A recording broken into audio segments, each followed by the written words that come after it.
Assalamualaikum warahmatullahi wabarakatuh. Yuk kita lanjutkan materi pada hari ini ya tentang vektor. Oke.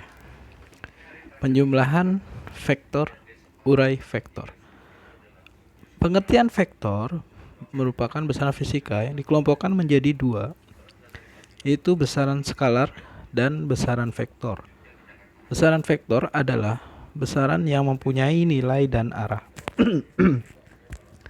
Besaran skalar adalah besaran hanya mempunyai nilai saja. Nah, tabel besaran vektor dan skalar. Besaran skalar ya seperti jarak, massa, waktu, suhu, kelajuan, volume, energi, daya. Besaran vektor perpindahan, kecepatan, percepatan, gaya, momentum, berat, momen, medan listrik. Cara menggambar vektor ya. Vektor digambarkan dengan anak panah, di mana arah panah menunjukkan arah vektor, panjang panah menunjukkan besar vektor. Contoh, nah yang A sama dengan 25 Newton, yang B sama dengan 15 Newton. Notasi vektor atau penulisan vektor. Penulisan simbol atau lambang vektor dapat ditulis dengan dua cara, yaitu disimbolkan dengan dua huruf besar atau dengan satu huruf, namun di atasnya diberi tanda anak panah. Ya. Contoh A ke B. Vektor perpindahan dari A ke B dapat ditulis A, B diberi tanda panah, atau A salah satu saja diberi tanda panah, atau A kecil diberi tanda panah.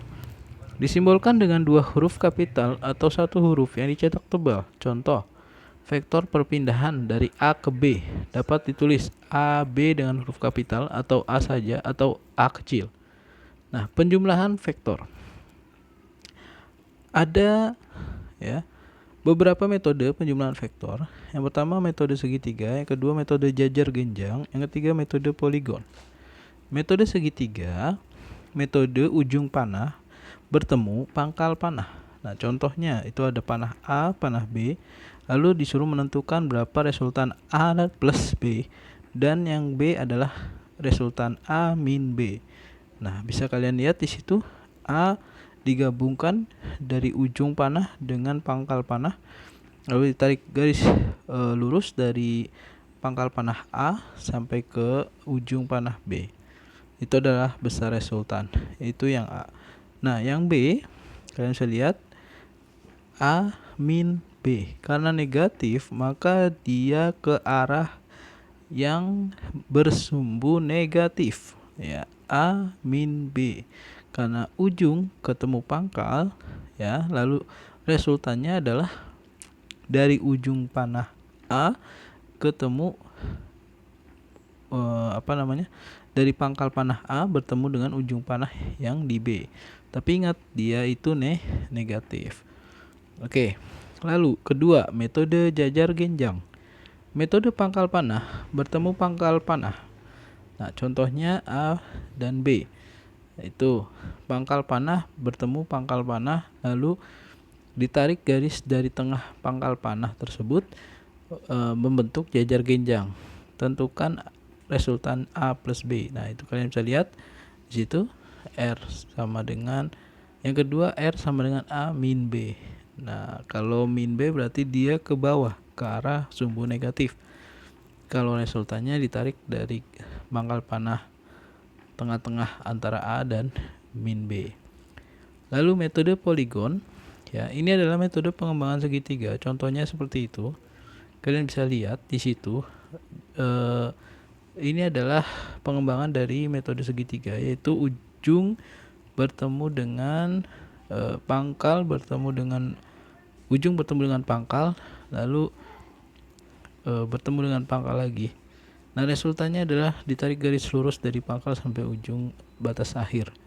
Nah, itu tentukan bagaimana gambar vektor dari R resultan B plus A min C. Nah, itu. Nah, latihan soalnya kalian bisa lihat di situ, kalian kerjakan ya, metode-metodenya dilihat.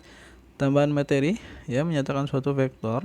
Dalam matematika peminatan, vektor dapat dinyatakan dengan tiga cara. Yang pertama pasangan terurut, dua vektor kolom, tiga vektor satuan. Dalam fisika, kita lebih mempelajari suatu vektor dengan vektor-vektor satuan. Pada materi vektor, fisika kita mempelajari vektor pada bidang 2 dimensi. Untuk menyatakan suatu vektor pada bidang kita gunakan sumbu kartesius. Dengan sumbu mendatar adalah sumbu X dan sumbu vertikal adalah sumbu Y.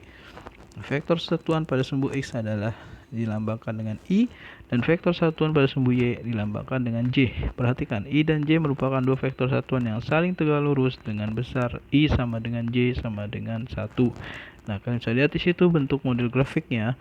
Untuk menyatakan vektor perpindahan dalam vektor-vektor satuan, maka ditulis R sama dengan RXI ditambah RYJ.